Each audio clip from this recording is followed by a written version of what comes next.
बिस्मिल्लाहिर्रहमानिर्रहीम। अस्सलाम वालेकुम नाज़रीन, कैसे हैं आप? उम्मीद है खैरियत से होंगे। मैं हूं मोहम्मद राशिद और आप देख रहे हैं फैमिली रेसिपी 804। आज आपके लिए लेकर आया हूँ नहायत ही मज़ेदार किस्म के पकोड़े, आलू वाले पकोड़े, लच्छेदार पकोड़े, प्याज वाले पकोड़े, बैंगन वाले पकोड़े। इतने मज़ेदार किस्म के पकोड़े, रमज़ान मुबारक है और अफ्तारी में पकोड़े ना हो तो मज़ा ही नहीं आता। हर जगह पकोड़े ही पकोड़े नज़र आते हैं भाई। तो अफ्तारी की जान है पकोड़े। पकोड़े का मसाला आप तैयार करके आप इसको फ्रिज में रखें, एक हफ़्ते के लिए आराम से आप रोज़ की झंझट से बिल्कुल निजात मिल जाएगी। आपने करना क्या है, वीडियो को एंड तक देखना है। बहुत ही लाजवाब किस्म की हम रेसिपी पकोड़ों की शेयर करने जा रहे हैं। तो चलते हम अपनी वीडियो की तरफ। बिस्मिल्लाहिर्रहमानिर्रहीम। बनाने जा रहे हैं लच्छेदार पकोड़े। तो हमने देखें एक आलू कश कर लिए, दूसरा आलू है इसको हमने धो लिया अच्छे तरीके से। दो आलू को धो लिया था, एक को कश कर दिया है, दूसरे को हमने इस तरह कद्दू कशनर से या ग्रेटर की मदद से आपने कश कर लेना है। अगर आपके पास ग्रेटर नहीं है तो कोई मसला नहीं है, आप छुरी से भी बारीक बारीक इसकी लंबाई में कटिंग कर सकते हैं। ठीक है, इस तरीके से हमने कटिंग कर ली है दोनों आलू की। अच्छे आलू का हमने छिलका नहीं उतारना, क्योंकि छिलका उतारने से ये होगा कि आलू काला पड़ जाता है। हमने इस मटेरियल को फ्रोज़न करना है, फ्रिज में रखना है। अगर आप चाहते हैं कि इसको एक हफ़्ते के लिए मसाले को तैयार करके फ्रिज में रख दें और रोज़ाना जब अफ्तारी का टाइम हो 10 से 15 मिनट पहले आप इसमें थोड़ा सा इसके मटेरियल में पानी ऐड करके आप इसको तैयार करके फ़ौरन आप पकोड़े तैयार कर सकते हैं। तो अगर आप ये चाहते हैं कि इसको मटेरियल को उठा के फ्रिज में रखना है, सेट करना है एक हफ़्ते के लिए, तो फिर आपने इसके आलू के छिलके को उतारना नहीं है। बग़ैर जो है ना छिलके के साथ ही आपने इसको कश करना है, काट लेना है। इस तरीके से हमने इस आलू को हमने कश कर लिया है और हमने इसको फ्रोज़न का तरीका आपको बता देते हैं कि अच्छा। अब हमने 2 अदद प्याज लिए हैं और प्याज को भी हमें इसी तरीके से ग्रेटर की मदद से कश कर लेना है। अगर सही ठीक है ग्रेटर से भी कर सकते हैं, नहीं है तो आपने प्याज को लंबाई में कटना है। हमने यहाँ पे आपको बता देते हैं, इस तरीके से भी आप कर सकते हैं। और आपने छुरी की मदद से इस तरीके से लंबाई में पतला पतला कटिंग कर लेना है। बहुत ही शानदार किस्म के हमारे ये लच्छेदार किस्म के पकोड़े बनाए जा रहे हैं। और हम इसमें थोड़ा से बैंगन भी ऐड करेंगे, 1 अदद बैंगन हम भी ऐड करेंगे। अगर आप चाहते हैं बैंगन ठीक है तो ज़रूरत है, ठीक है, नहीं तो आप वैसे भी। ये प्याज हमने इस तरीके से लच्छेदार करके ये आपको दिखा देते हैं कटिंग कर लिए। एक बर्तन लेंगे, इसमें तमाम मटेरियल को हम इस तरीके से डाल देंगे। देखिए प्याज हमने डाल दिया है, इसके साथ ही हम ऐड कर देंगे आलू इस तरीके से जो हमने कश किए हुए थे। इस आलू हम ऐड कर देंगे। बहुत ही लाजवाब किस्म के हमारे पकोड़े, लच्छेदार किस्म के, क्रिस्पी किस्म के पकोड़े। 1 अदद हमने बैंगन लिया है, ये आपकी मर्ज़ी है, अगर आप डालना चाहें तो ठीक है, नहीं तो स्किप कर सकते हैं। 3 से 4 अदद हमने हरी मिर्च इसमें कटिंग कर ली है। थोड़े से हमने पुदीने के पत्ते यहाँ पे ऐड किए हैं, इससे हाजमा सही होता है। 1 टीस्पून के करीब कुटी हुई लाल मिर्च हमने, थोड़ी सी धनिया कटिंग करके इसमें ऐड कर दी है। और इसी तरीके से हमने थोड़ी सी यहाँ पे अजवाइन ली है चुटकी भर, और हाथ की हथेली पे इस तरीके से मसल लेंगे।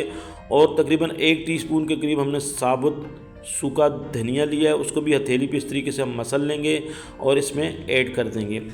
ठीक हो गया। बहुत ही लाजवाब किस्म के हमारे ये पकोड़े तैयार किए जा रहे हैं। इस तरीके से आप इसका मटेरियल तैयार करके फ्रिज में रख सकते हैं और एक हफ़्ते के लिए। फूड कलर यहाँ पे हम ले रहे हैं तकरीबन आधी टीस्पून के लिए। अगर आपके पास नहीं है तो आप जर्दे का कलर भी ले सकते हैं, और अगर आप स्किप करना चाहें तो स्किप कर सकते हैं। लेकिन इससे ये कि पकोड़ों में जान आ जाती है, उसकी लुकिंग अच्छा होती है।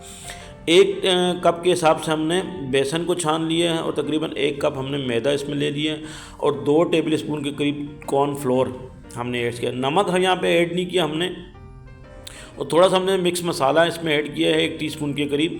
इसको अच्छे तरीके से हमने यहाँ पे मिक्स कर लेना। देखें इस तरीके से मिक्स करने के बाद ये जो मटेरियल तैयार हुआ है ना, तो इसको हम ये फ्रोज़न कर सकते हैं। डब्बे में आप डाल के आप इसको रख सकते हैं एक हफ़्ते के लिए। रोज़ाना की रूटीन के हिसाब से जितना आपने रोज़ाना पकोड़े तैयार करने हैं उतने हिसाब से आपने डब्बे में इसका मटेरियल आपने रख देना है। और रोज़ाना अफ्तारी से तकरीबन 15 से 20 मिनट पहले उस डब्बे को निकाल के आपने थोड़ा सा पानी उसका मटेरियल तैयार करके पकोड़े तैयार करते हैं। इस तरीके से ये तैयार होगा। ये डब्बों में आपको दिखा दें, इस तरीके से हमने बॉक्स में रख दिया है मटेरियल को। ये खाली दिखाने के लिए हम आपको बता देते हैं, इस तरीके से आप सेव कर सकते हैं एक हफ़्ते के लिए। ठीक होगा। फ़िलहाल हम यहाँ पर ये तमाम मटीरियल का पकोड़े तैयार करेंगे। हम दोबारा इसको उसी बर्तन में ऐड करेंगे जिसमें पहले से मटेरियल मौजूद है, क्योंकि हमने ये पकोड़े ये सारे एक साथ तैयार करने हैं। अभी इस वक्त हमने फ्रोज़न नहीं रख करना, तो इसी वजह से हम दोबारा इस मसाले को उसी बर्तन में ऐड कर देंगे और पकौड़ों के लिए मसाला तैयार कर देंगे। ठीक होगी। यहाँ पे हम नमक, इस वक्त जब आपने पकोड़े तैयार करने हो उस वक्त आपने नमक ऐड करना है। यहाँ पे नमक हम यहाँ पे ऐड कर रहे हैं अपने हस्बे ज़रूरत, आप अपने हिसाब से देख सकते हैं। और थोड़ा सा पानी लेके हमने इसको मटेरियल को तैयार कर लेना है। लेकिन एक चीज़ का ख्याल रखना है, पानी आपने थोड़ा सा इस्तेमाल करना है, इस मटेरियल को पतला नहीं रखना। थोड़ा थोड़ा पानी करके हमने इसमें, और हम यहाँ पे अनारदाना भी इसमें ऐड कर रहे हैं तकरीबन 1 टेबल स्पून के करीब। ठीक हो गया। इस तरीके से हमने थोड़ा थोड़ा पानी ऐड करके इस मटेरियल को तैयार कर लेंगे पकौड़ों का। और ये देखें, ये हार्ड रखना है आपने, सॉफ्ट नहीं रखना। ठीक है, इस तरीके से ये आपने मटेरियल तैयार कर लेना है। और इसके बाद जो है ना, हम माशाल्लाह से ये मटेरियल तैयार हो गया है। अब हमने पकोड़े तैयार करने की तरफ जा रहे हैं। देखें, इस तरीके से लच्छेदार हमारे पकोड़े, क्रिस्पी किस्म के पकोड़े तैयार हो जाएंगे। कुकिंग ऑयल हमारा गर्म हो चुका है और इस तरीके से हमने इसको हाथ की मदद से बाज़ारी स्टाइल से हमने ऐसे पकोड़ों को फैला देना है ताकि ये क्रिस्पी किस्म के लच्छेदार पकोड़े हमारे तैयार हो जाएं। और यहाँ पे मेरी बहन भाइयों से रिक्वेस्ट है, जो भी मेरे बहन भाई मेरे चैनल पे नए हैं और अभी तक मेरे चैनल को सब्सक्राइब नहीं किया तो जनाब जल्दी से सब्सक्राइब कर दें। आपके सब्सक्राइब से हमें हौसला मिलता है, हमें हमारी मेहनत का सिला मिल जाता है। ये तकरीबन 2 से 3 मिनट लगेंगे। आपने इसको क्रिस्पी करना है अच्छे तरीके से। ये लच्छेदार किस्म के हमारे ये पकौड़े तैयार हो जाएंगे। और माशाल्लाह से इसी तरीके से हमने क्या करना है, सारे पकौड़ों को तैयार कर लेना है। ये देखें जी, माशाल्लाह से कलर देखें, बहुत ही खूबसूरत, बहुत ही शानदार किस्म का इसका कलर है, बिल्कुल बाज़ारी स्टाइल से। और क्रिस्पी किस्म के हमारे ये पकोड़े आलू, बैंगन और प्याज के शानदार तरीके से तैयार हो चुके हैं। हम इसको इसी तरीके से सारे पकौड़ों को तैयार कर लेना है। माशाल्लाह से मेरे अल्लाह पाक के करोड़ों एहसानात, जिसने हमें इतनी खूबसूरत नेमतों से नवाजा है। माशाल्लाह बहुत ही शानदार, बहुत ही लाजवाब किस्म के ये हमारे पकोड़े रेडी हैं।